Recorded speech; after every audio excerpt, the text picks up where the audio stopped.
ವಸ್ತುನಿಷ್ಠತೆ, ವಿಶ್ವಾಸಾರ್ಹತೆ, ನಿಖರತೆಗಾಗಿ ನೋಡ್ತಾ ಇರಿ ನ್ಯೂಸ್ ಪುತ್ತೂರು, ಜನಮನದ ಪ್ರತಿಧ್ವನಿ. ಶುಭ ಮುಂಜಾನೆ. ನಾನು ಶ್ರೀಮಾ. ಇಂದಿನ ಮುಖ್ಯಾಂಶಗಳು.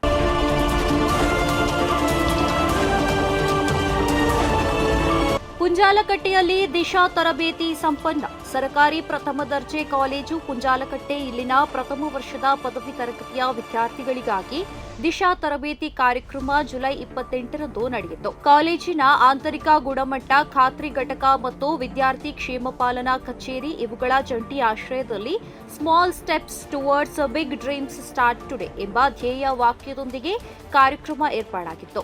ರಾಷ್ಟ್ರೀಯ ತರಬೇತುದಾರ ಮತ್ತು ಸಮರ್ಪಣಾ ಚಾರಿಟೇಬಲ್ ಟ್ರಸ್ಟ್ ಪುತ್ತೂರು ಇದರ ನಿರ್ದೇಶಕ ಸೀತಾರಾಮ ಕೇವಳ ಅವರು ವಿದ್ಯಾರ್ಥಿಗೊಳಗೂಡಿ ಗಿಡಕ್ಕೆ ನೀರೆರೆದು ಕಾರ್ಯಾಗಾರವನ್ನು ಉದ್ಘಾಟಿಸಿದರು. ಬಳಿಕ ಮಾತನಾಡಿದ ಅವರು, ತಂದೆ ತಾಯಿ ಗುರುಗಳ ನಿರೀಕ್ಷೆಗಳನ್ನು ಸಾಕಾರಗೊಳಿಸಲು ವಿದ್ಯಾರ್ಥಿಗಳು ಪಣತೊಡಬೇಕು ಎಂದು ಹೇಳಿದರು. ವಿವಿಧ ಆಕರ್ಷಕ ಚಟುವಟಿಕೆಗಳ ಮೂಲಕ ಅವರು ಜೀವನದ ಮೌಲ್ಯಗಳನ್ನು ಮನಮುಟ್ಟುವಂತೆ ತಿಳಿ ಹೇಳಿದರು. ನಿಮಿಷಾ ಪ್ರಿಯಾ ಮರಣ ದಂಡನೆ ಶಾಶ್ವತವಾಗಿ ರದ್ದು. ಕೊನೆಗೂ ಸಾವಿನ ದವಡೆಯಿಂದ ಪಾರಾದ ಕೇರಳದ ನರ್ಸ್. ಯಮನ್ನ ವ್ಯವಹಾರ ಪಾಲುದಾರನನ್ನ ನಿದ್ದೆಯ ಓವರ್ಡೋಸ್ ಇಂಜೆಕ್ಷನ್ ಚುಚ್ಚಿ ಕೊಲೆ ಮಾಡಿದ ಅಪರಾಧಕ್ಕೆ ನಿಮಿಷಾ ಪ್ರಿಯಾಗೆ ಯಮನ್ನಲ್ಲಿ ಗಲ್ಲು ಶಿಕ್ಷೆ ವಿಧಿಸಲಾಗಿತ್ತು. ಪಾಲುದಾರನನ್ನ ಕೊಂದು ಶವವನ್ನ ಕತ್ತರಿಸಿ ನೀರಿನ ಟ್ಯಾಂಕಿಗೆ ಹಾಕಿದ ಗಂಭೀರ ಆರೋಪ ನಿಮಿಷಾ ಪ್ರಿಯಾಳ ಮೇಲಿತ್ತು. ಕಳೆದ ಜುಲೈ 16ರಂದು ನಿಮಿಷಾ ಪ್ರಿಯಾರನ್ನ ಗಲ್ಲಿಗೇರಿಸಲು ದಿನ ನಿಗದಿಯಾಗಿತ್ತು. ಭಾರತ ಸರ್ಕಾರ ಮತ್ತು ಅಬುಬಕ್ಕರ್ ಮುಸ್ಲಿಯಾರ್ ಅವರ ಸತತ ಪ್ರಯತ್ನದ ಪರಿಣಾಮವಾಗಿ ಮರಣದಂಡನೆಯನ್ನ ಮುಂದೂಡಲಾಗಿತ್ತು.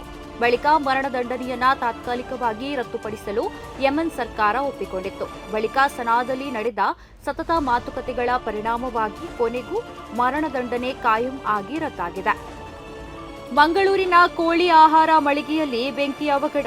ನಗರದ ಪಂಪ್ವೆಲ್ನಲ್ಲಿರುವ ಕೋಳಿ ಆಹಾರ ಮಾರಾಟ ಮಳಿಗೆಯೊಂದರಲ್ಲಿ ಮಂಗಳವಾರ ಬೆಳಗ್ಗೆ ಬೆಂಕಿ ಅವಘಡ ಸಂಭವಿಸಿ ಅಪಾರ ಹಾನಿ ಉಂಟಾಗಿದೆ. ಪಂಪ್ವೆಲ್ನಲ್ಲಿರುವ ಭಾರತ್ ಆಗ್ರೋ ಎಂಬ ಮಳಿಗೆಯಲ್ಲಿ ಮಂಗಳವಾರ ಬೆಳಗ್ಗೆ ಬೆಂಕಿ ಅವಘಡ ಸಂಭವಿಸಿದೆ. ಇದರಿಂದ ಕೋಳಿ ಆಹಾರ ಮತ್ತು ಪೀಠೋಪಕರಣ ಸುಟ್ಟು ಹೋಗಿ ಲಕ್ಷಾಂತರ ರೂಪಾಯಿ ನಷ್ಟ ಸಂಭವಿಸಿದೆ. ಸ್ಥಳಕ್ಕೆ ಆಗಮಿಸಿರುವ ಪೊಲೀಸರು ಮತ್ತು ಅಗ್ನಿಶಾಮಕ ದಳದ ಸಿಬ್ಬಂದಿ ಬೆಂಕಿ ನಂದಿಸಿದರು. ವಿದ್ಯುತ್ ಶಾರ್ಟ್ ಸರ್ಕ್ಯೂಟ್ನಿಂದಾಗಿ ಬೆಂಕಿ ಹತ್ತಿಕೊಂಡಿದೆ ಎಂದು ತಿಳಿದುಬಂದಿದೆ. ಶಾಂತಿಮೊಗರು ಶ್ರೀ ಸುಬ್ರಹ್ಮಣ್ಯೇಶ್ವರ ದೇವಸ್ಥಾನದಲ್ಲಿ ಸಂಭ್ರಮದ ನಾಗರ ಪಂಚಮಿ. ಶಾಂತಿಮೊಗರು ಶ್ರೀ ಸುಬ್ರಹ್ಮಣ್ಯೇಶ್ವರ ದೇವಸ್ಥಾನದಲ್ಲಿ ಸಂಭ್ರಮದ ನಾಗರ ಪಂಚಮಿಯನ್ನ ಮಂಗಳವಾರ ಆಚರಿಸಲಾಯಿತು.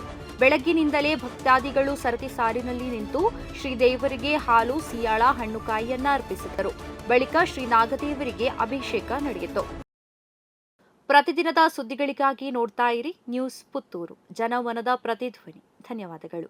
ವಸ್ತುನಿಷ್ಠತೆ, ವಿಶ್ವಾಸಾರ್ಹತೆ, ನಿಖರತೆಗಾಗಿ ನೋಡ್ತಾ ಇರಿ ನ್ಯೂಸ್ ಪುತ್ತೂರು, ಜನಮನದ ಪ್ರತಿಧ್ವನಿ.